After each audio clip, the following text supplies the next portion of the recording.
We were talking just before the session, and a few of the facts that you threw at me were actually a little startling, because I must confess that even I was in the school of thought that if we're moving towards an electric future and mobility towards that, then individuals need to make the choice to go electric. But that's not true.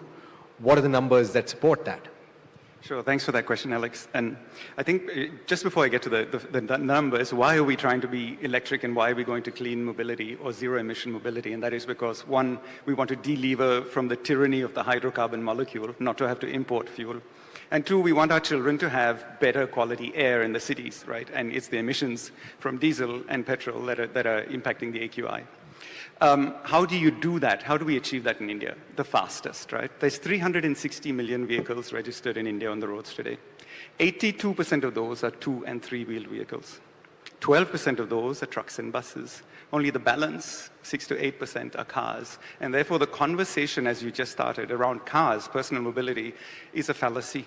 The way to clean up India's air and the way to delever from the hydrocarbon molecule is to focus on the 2- and the 3-wheelers and then the trucks and the buses.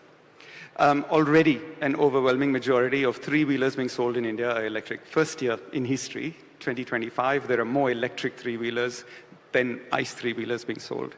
The journey on 2-wheelers is already being seen. Karthikeya mentioned this morning, how many green number plates do you see? You know, in 2020, it was one a month, then it became one a week, one a day, one an hour, now you see one a minute because so many 2-wheelers have already converted. But the big move is buses, which is what the Indian government has done really well.